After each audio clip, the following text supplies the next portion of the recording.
County board packet. Good morning, everyone. It's like 8:30. We adjourn. And I will call the annual budget hearing and executive committee meeting. Oh, yeah, you gotta turn that into Kelly. Thank you. Later. Thank you. Before bringing, can everyone hear me if I stand back this far? Okay. Before bringing the ball forward, I'd like to make a few very brief remarks. We did a couple of things a little bit differently this year in the budget process. I'm sure most of you are aware of them, but I would just like to reiterate some of those. Because of the levy limits that are imposed by the state, we have had to bond in the last couple budgets for highways as well as some CIP initiatives. So early in the budget process, we wanted to meet with department heads to review CIP requests to see what we really needed in hopes that we could lower the amount of our borrowing for this budget. And that was, I would say, successful. We were able to lower our bonding initiative by about almost $2 million. The second thing that we did a little bit differently was instead of asking for a flat budget, we asked our department heads for a 1% reduction in operating tax levy.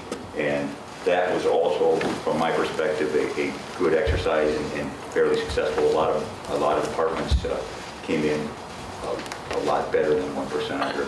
Not everybody can reach those goals, but we did have some success. So we were gratified by that. And in the end, we were, for better or worse, able to keep our mill rate at 5.51, the same as it was last year. Of course, equalized value will affect that on everybody's individual taxes. And with that being said, I will ask Marla to come forward and do the budget presentation. Good morning. Good morning. I first want to start off by I want to thank everybody for all their work this past few months on the budget. The department heads and the oversight committees and accountants, everybody worked really hard on this budget, especially my deputy. This was her first time through the budget. It was my first time leading the budget, and I think we were pretty successful in what the tools we had, and I want to thank everybody for all their hard work.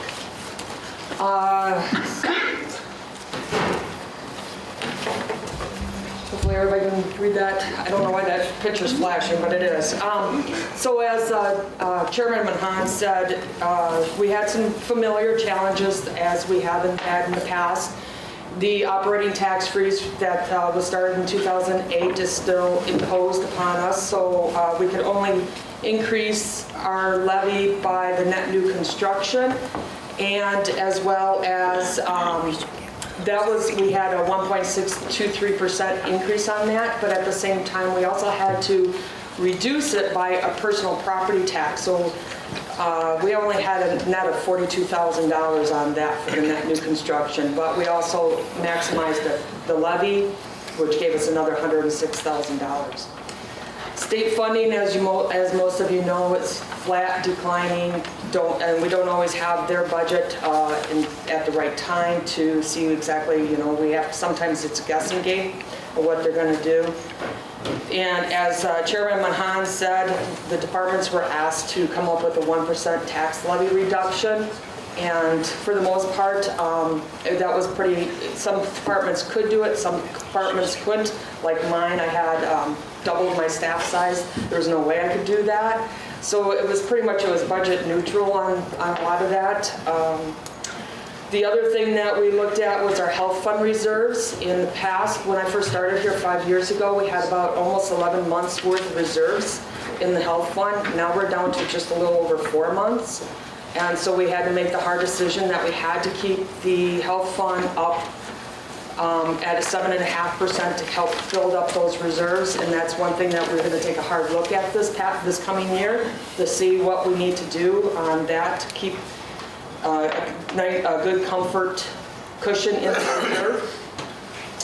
This is also our third year of using debt to fund our capital improvements, as well as our fifth year on using debt to do our infrastructure for highway.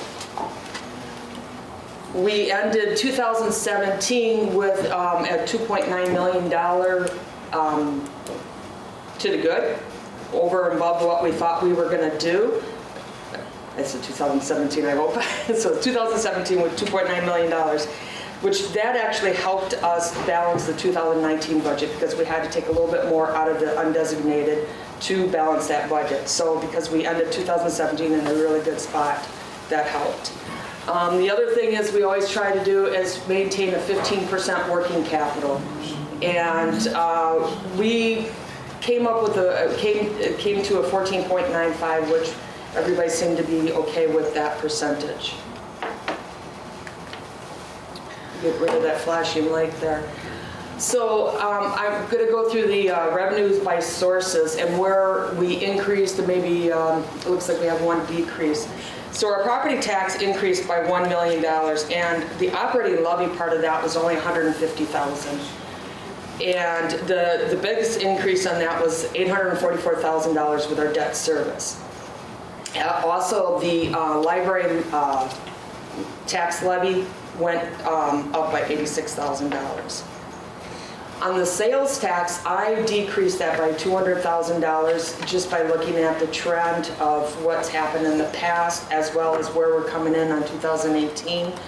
I know that they're going to be going to the online, taxing the online sales, but until we know where that is, I felt more comfortable decreasing that tax levy or that budget by $200,000.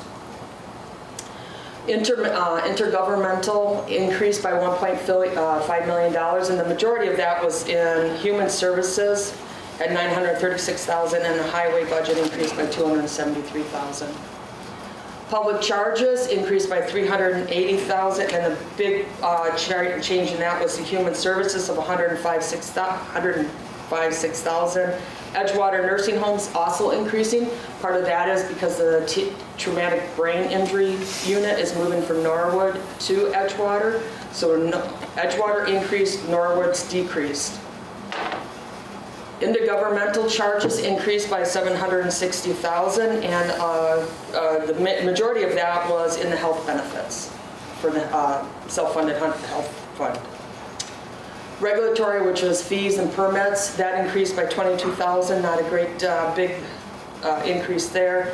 Miscellaneous revenues is decreasing by $570,000, and that's just a lot of it's in our special revenue funds.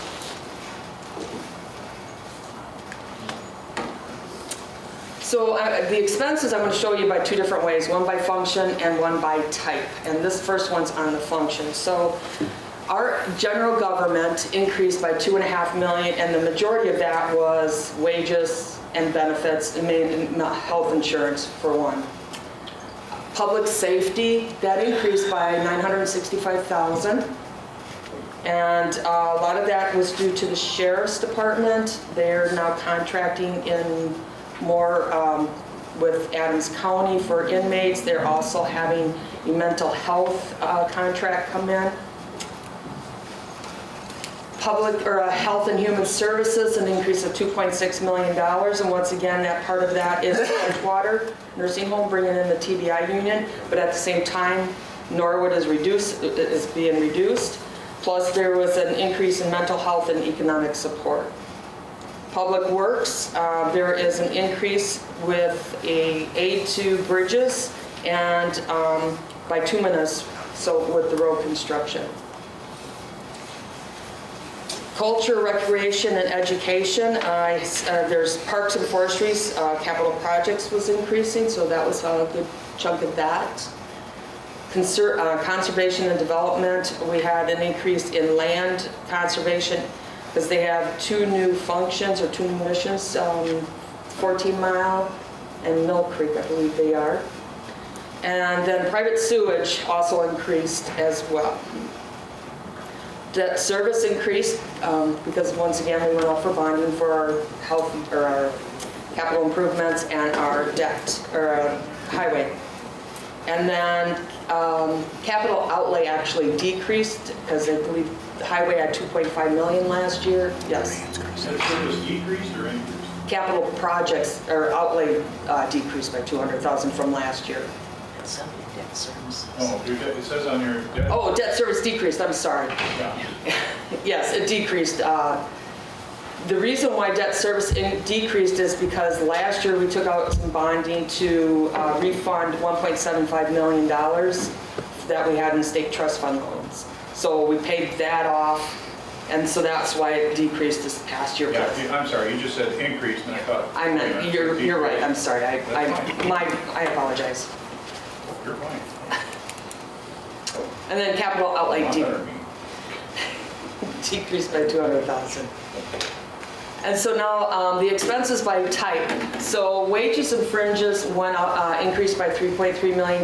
We had a 2% cost of living increase. We also had a step increase. And then once again, health insurance. And when you increase wages, of course, a lot of the benefits are on a percentage basis, so they go up as well. The contractual services increased by $687,000. And once again, that's part of that is sheriff with their contracts out, and human services, and the Norwood decreased. So it was a net of $687,000. And debt service decreased by the $1.1 million. Supplies and operating expenses increased by $3.4 million. And a lot of that was in the general fund, Norwood, human resources, and information technology. There was actually a lot of different departments that played into it, but those were like the bigger ones. So we had some that decreased and some that increased. Fixed charges, which is your rent, your property and liability insurance, bad debt, and depreciation, that increased by $660,000. And sheriff and highway governmentals were the big charges were there. And then grants and contributions increased, and a lot of that was in the human services community part.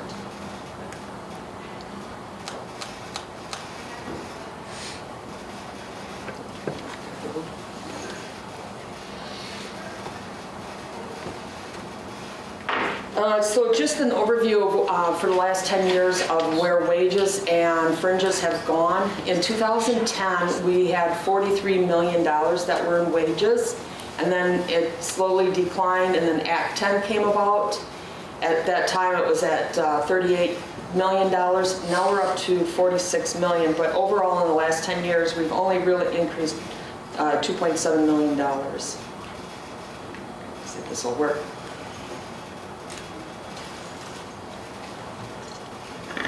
Stay for technical difficulties. So this is where we're at on our budget compared to 2018. In 2018, we adopted a $109 million budget. This year we have a $114 million budget. And property taxes increased $1 million. Revenues increased by $2 million, and then once again, funds applied, we increased it to balance the budget by $1.9 million over 2018. So our operating costs actually went up by $8 million, but it was offset by our decrease in debt service and capital projects. Next slide. So what this means for the average median home in Wisconsin Rapids, I took a house in Wisconsin Rapids. Right now they're at $115,500. In 2010, they had a property tax of $581. In 2019, their property tax is $636. So it's an increase in 10 years of $55.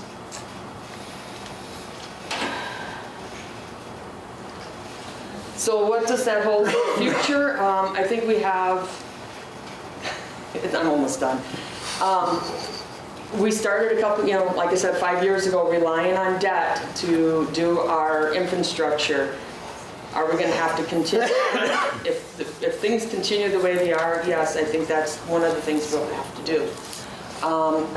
We have to keep the 15% working capital. I know there's county board supervisors that would like to see all the non-lapse and carry forward accounts disappear. If that's the case, we're going to have to increase that 15%. So it's one pocket to another. It's just the way you look at it. And we don't know, we have a new governor, so who knows what's on the horizon. Maybe we'll get more money for highway, more money for human services, but we don't know. So that's what we're looking at in the future, besides the fact that we have to do something about our health fund. We do have some hard things that we have to look at in the future. So, questions? Thanks.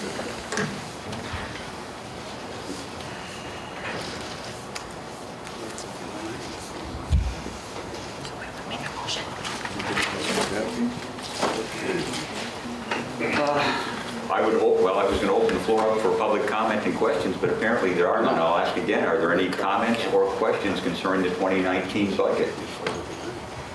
Yes, sir. Please come forward. By yourself, please. Yeah, my name is Josh Miller. I'm the Development Services Director for the City of Marshfield. I just want to thank the seat committee, the exec committee, and the county board for their support for the Economic Development Grant Program in the past. It's gone a long ways to helping Marshfield draw visitors to downtown, as well as expand our housing options. We just ask that you continue to support that program moving forward. Thank you. Any other comments or questions concerning the 2019 budget? No. Would anyone from the committee like to comment? Anything from the committee? No. Seeing none, I will close the public comment section of this meeting. The executive committee is still in session. I would first of all like to thank all the department heads and departmental accountants in the development of the 2019 budget. A lot of work went into it. It was a long process. We did some things differently. A lot of new people involved, including myself, and they were of immense help, and it is sincerely appreciated. That being said, I would ask the committee to address the two resolutions that are before them to be forwarded to the county board. Vice Chair Wilbur. I will make a motion that we pass the resolution to establish Wood County's tax levy for 2018 collectible in 2019. Is there a second? I'll second. Second by Jacob. Sorry. Mr. Chairman, I'm sorry, I'm doing the minutes back here. Is that just one resolution, Supervisor Rosar, not both of them at the same time? Do we usually do both of them at the same time? I think we do them individually. At the same time? I mean, I'll be glad to Okay. make a motion to approve both resolutions, Okay, I just wanted to clarify. not only to establish the tax levy, but to approve the budget. Okay, and Adam, are you willing to second that as well? Okay. We have a motion on the floor to approve the two resolutions to go to county board, and seconded. Is there any discussion regarding those resolutions? See none, all in favor of that motion indicate by saying aye. Aye. Those opposed, say no. Thank you. That motion passes unanimously. That would conclude the meeting. Is there anything that needs to come before the executive committee at this time? If not, I will declare this meeting adjourned at 8:50. Thank you. Thank you all for coming.